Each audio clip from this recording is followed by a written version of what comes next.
trying to get around a couple shoulder to shoulder. That ball will roll out of bounds. Nice run by Ship. He doesn't have the speed. A good idea, goal kick, Portland. Yeah, good from both players. I thought Ship nice and positive. He's just trying to knock it into space and see that he has the speed to go on the inside and then use his strength. But Villafania, he was up to the task. And I think this preseason will be so important for Jorge Villafania. He obviously joined the Timbers mid-season towards the end of the season, and so it took him a little bit to find his legs, find his feet. Of course, he did very well, but the players started all late. 6 playoff games and did very well, did he not? Yeah, he's a man that you can put him in a situation. He's got the mental fortitude that nothing really throws him off.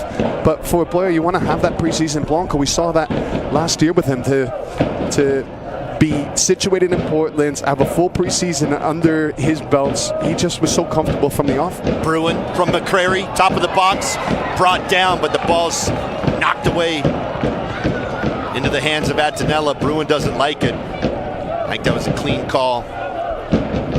But Bawana getting around 2 men with the help of McCrary.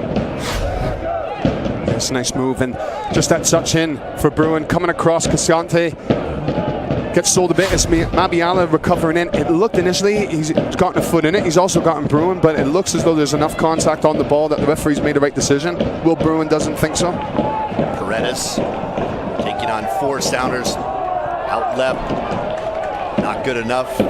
Wingo intercepts that ball. And then for Blanco. Again down the right-hand side. Here's Wingo's speed taking on Villafania. One time. Bruin! Can't get his feet right. All the way to Valentine. Opportunity for Seattle in the 22nd. Well, they're finding their way down the right side, down the left-hand side, just these last couple minutes. What you would say, it was a good run. It was a decent enough ball, but maybe slightly behind Bruin. And whether to see it again, is that Bruin getting into the space a little bit too early? Should he be delaying his run? He maybe feels he's got the run on his defender. But if that ball is just a couple of inches ahead of Bruin, whether it's his run or the ball, you would think that Bruin would have sight of goal, not having to worry about his feet. Ship 1-2 with Bruin, now out wide to Bawana, taking on Valentine. Had an opportunity. Valentine shuts him down, out for a corner kick, Seattle's first of the evening.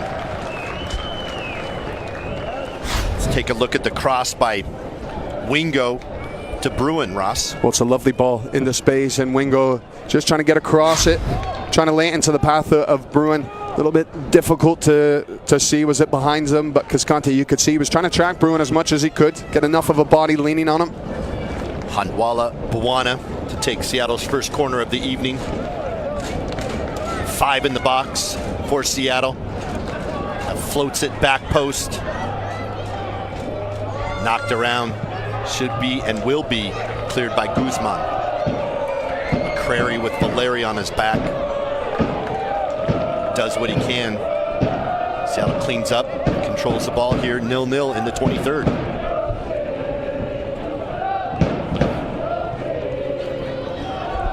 Wingo.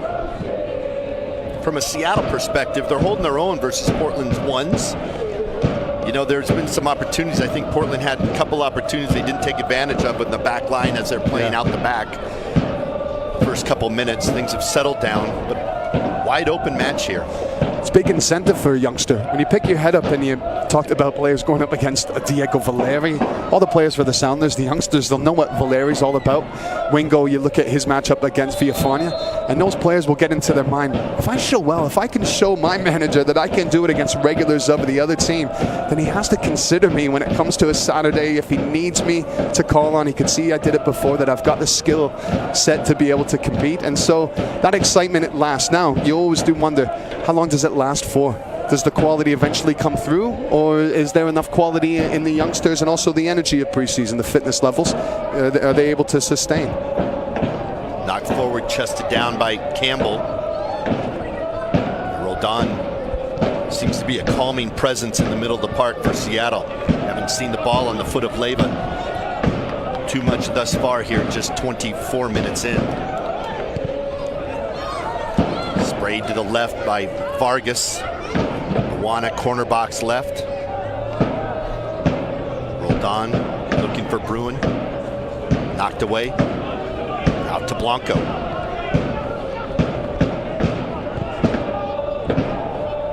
Milano switches sides to Valentine.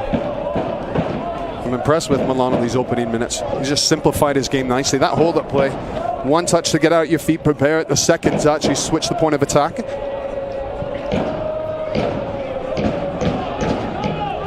Villafana back to Attinella. Jake, what was more impressive in 2017? Valeri's 9 consecutive goals, 9 matches with a goal, or his 7 game-winning goals? I told you I'd gush on Valeri a little bit. The hate mail will come in. I think neither. I think his 5-headed goals was the most impressive part of that season, right? He had never scored a goal with his head. He comes into the year. He said he worked on it in the offseason. This is a couple of years ago, of course, and he comes out and scores 5 times with his head, becomes like an elite target player in the box. To me, that was his MVP year. He was fantastic, and he still is. So fun to watch. Obviously, still such an important part of his team in this league. Set piece with Valeri. Boy, he just blew out my question, didn't he, Ross? Get to your answer in a second. I was willing to give you a straight-up answer, but I do like Jake's. Brought in, deflected. Referee Mariscal says off the Timbers' last goal kick. 21 goals and 11 assists in his MVP season in 2017. Brought in the flat ball, always dangerous with some zip on it. This needs to be further ahead, though, for Mabiala to run onto it. Instead, he's coming back towards the ball. Always going to be difficult to beat a keeper at this level from the 18-yard box on the header. Brian Meredith, that man right there, his last match he played was that June 30th match. He had a couple great saves. He had a save. It was like Fry in MLS Cup, right? Yes, It was the same save. I remember thinking, oh, Fry's out. The first game he missed it forever.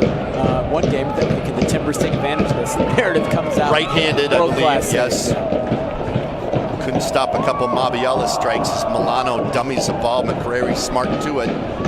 Knocks it towards Vargas. Just a lack of awareness from Milano there. He was trying to leave the ball, whether he thought Polo was cutting in, but it was good build-up from the Timbers. The run of Guzman as well. Guzman just arriving late out of the midfield, making that run, whether it's him going to be bursting a little bit more, or Paredes. You want to see those two starting to control the game through the midfield from the Timbers standpoint. 18-year-old Marlon Vargas can say he fouled Diego Valeri 2-3 times. Finally was called. Portland in Seattle's half through Valentin. Yeah, Meredith had a great game. Mabiala too much for it, but Meredith had that one swipe with his right hand that kept another one out. Stephen Fry's only game he missed due to concussion protocol. Brought back in the box, around one man. Loose balls finally cleaned up by Campbell. Not far enough. Valentin. Blanco. Cutting in on Wingo. Wingo goes down, off Wingo out for another corner kick, but a big opportunity goes away for the Portland Timbers. So well worked on the left-hand side between Villafana and Valeri. Villafana initially, it was his one-touch pass into Valeri, then his secondary run.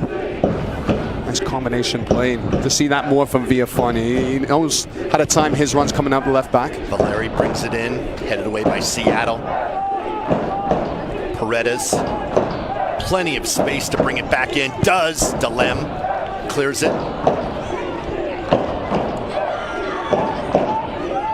Seattle tries to bring it out through Wingo. Behind Buana, Portland takes advantage. They'll settle things down immediately. Beautiful evening here in Tucson. Not rubbing it in that I got out on a flight on Sunday over Valentin out of bounds. And prayed that I'd get out of Seattle on Sunday.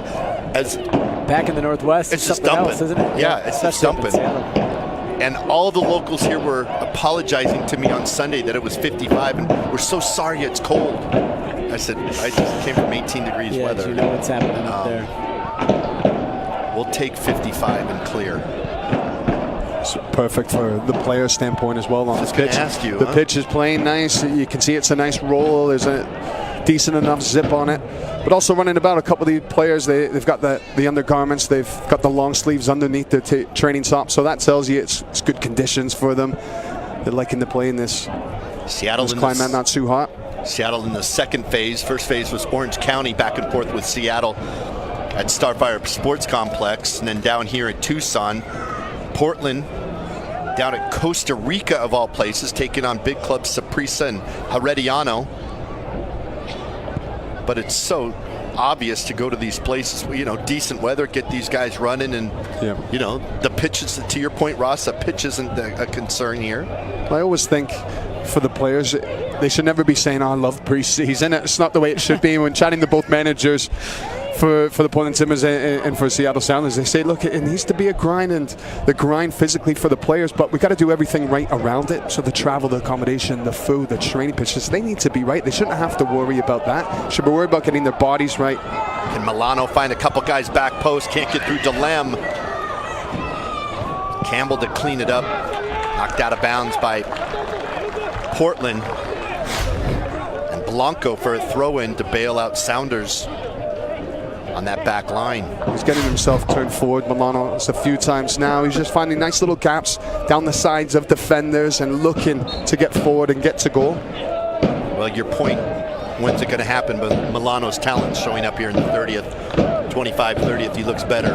He looks a man of confidence. It's amazing what confidence will do. And 3 goals in the 2 preseason matches. We weren't able, of course, to watch him, but preseason we're seeing it more, Jake, from him. He looks a slightly different player. We talked about what this opportunity is for the young guys on Seattle. It's an opportunity for Lucas Milano, Jeremy Bobusi on the bench tonight, having just been capped for the first time with the U.S. national team, but an opportunity for Lucas Milano to say, hey, I should be the Timbers starting number 9 on opening day. Foul on Ship. Valeri sends it in. Another dangerous ball punched away by Meredith. Sent back in, but wide. That's a better ball from Valeri. He's given the goalkeeper Meredith something to do. As you can see, it's in a dangerous area. The Timbers players are running onto it, but Meredith, he sees his path, he comes out and he punches nice and clean with his 2 fists. Blanco trying the spectacular. He's capable. We saw it against Sporting Kansas City in the second leg of the playoffs. He can hit him from distance, just not this time. Foul on Portland in the middle of the box. Meredith starts things up here. Ship in front of his own bench. Switches sides to McCrary. It's in waves, isn't it? The Sounders, then the Timbers. Now it seems to be going back to the Sounders, having time with the ball. Buwana, top of the box. Rolled on too far for Vargas. Vargas loops one up. Buwana with the header, and Buwana in the back of the net. 1-0 Seattle. A floated ball by Vargas, and Buwana's on the back end of it. 1-0 in the 33rd. Well, the Sounders have been doing a nice job to get down the right-hand side of the pitch and get crosses in. And with Vargas, again, he's had a few of these crosses going into dangerous areas. Just when he whips the ball in, takes what seemed to be a deflection going up in the air, as he just gets faced up. 1v1 against Cascante. He tries to put on his block. It does take a block. It lifts to the far stick, but that's still an awful lot to do for Buwana. As that ball goes up in the air, you can see that distance. He's got to keep his concentrations. He's got to realize how he's going to control that ball, recognize that the defender's coming upon him, and he's done ever so well just to make sure that ball gets sucked in and nothing Jeff Antonella can do about it. Boy, huge confidence booster for both players involved. Vargas, minutes with the first team. Buwana, upset last year with the right mid-foot sprain. He had 2 goals last year, both game winners. And to get a goal in a moment here versus Portland, great for Brian Schmetzer to think about. Scored the game winner against the Timbers down here in Tucson last year as well. Foul on Bruin. The wrestling match that is moving Will Bruin. Go back to that goal. Just wonder that deflection, has it thrown off Jeff Antonella?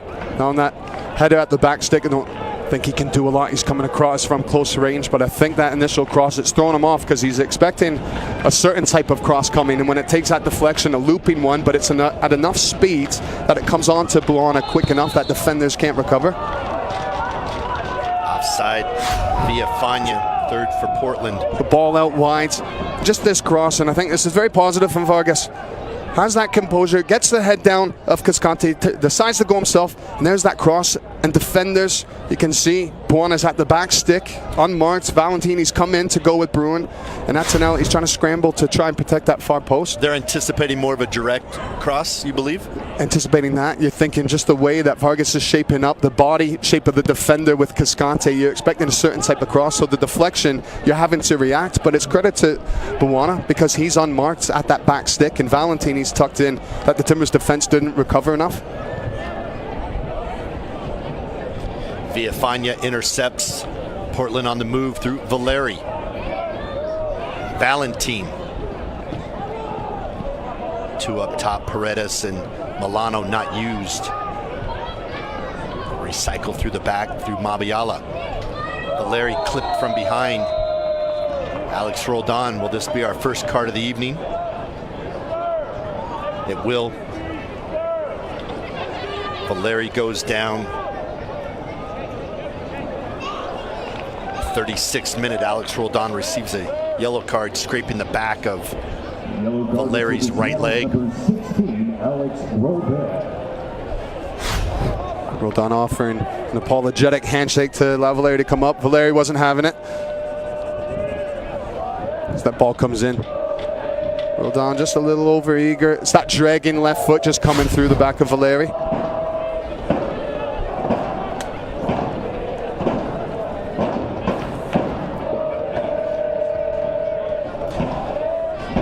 Game prior to this, we'll wait for Valeri before I tell you about a couple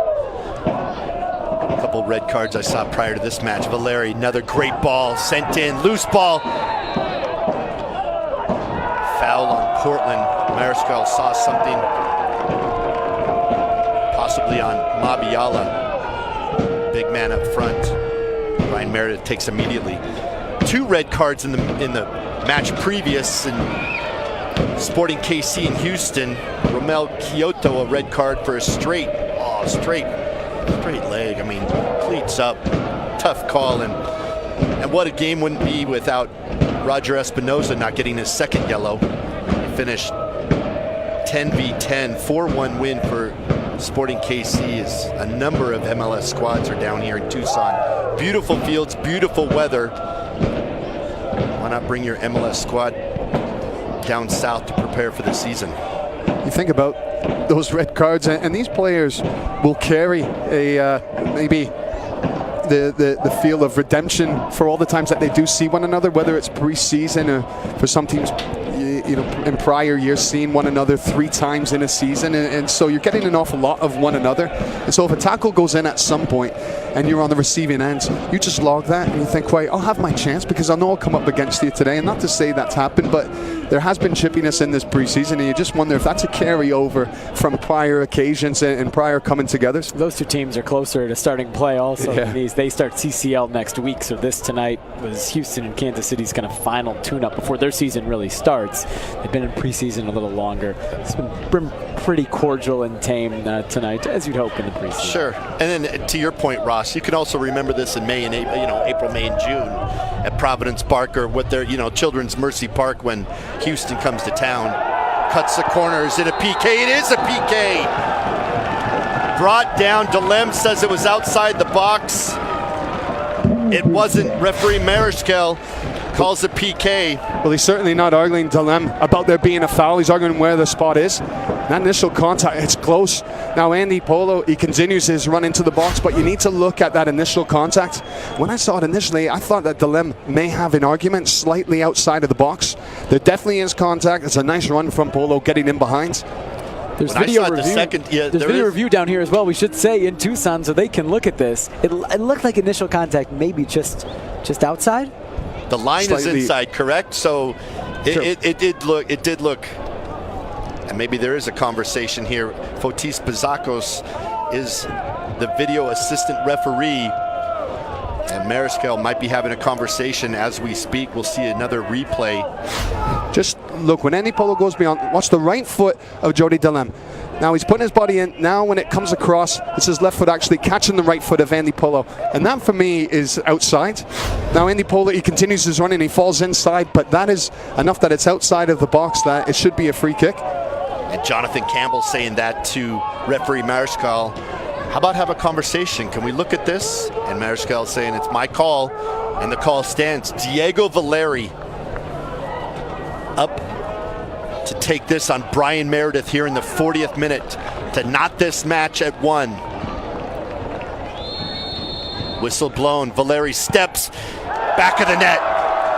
1-1. Meredith goes the right way to his left, but Valeri's class gets it by him, and it's 1-1 in the 40th. As well to keep his concentration, Valeri.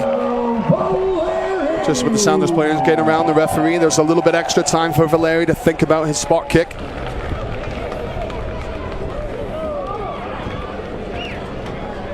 Well, Sounders have to regroup, whether that was on the line, outside the line. Regardless, Polo went to the touchline and got behind Delem. And big Andy Polo, I think a big year for him. I mean, he's a Peruvian national team player, was at the World Cup with Peru, 1 goal and 2 assists last year. That might under kind of portray his total impact, but I think still the Timbers looking for a little more production in the score sheet. I think that's exactly what you want to see from him as well. Get faced up to defenders and get into that space in behind. He gets that head down, and we've seen it from him a few times, but not with enough consistency. You want to see him taking over matches, running at defenders. Blanco can't retrieve it. Another ball looking for Wingo, too far. Portland looking to take advantage. Too far for Blanco. Polo and Paredes, to me, you guys correct me, you're the Portland guys, but Polo just didn't seem to seal himself. 23 appearances, 18 starts. He didn't say, I'm the guy, I'm in the 11 every single match. By the end of the year, he was starting on that right wing, and when you go away for the World Cup, that's going to kind of disjoint the season. Paredes started 13 of the first 14, and then had just 5 in the last 20, so for him, it's a guy who, kind of like you were talking about Alex Roldan, sure, a little more extreme with Roldan than Paredes, but he was the first half of the year,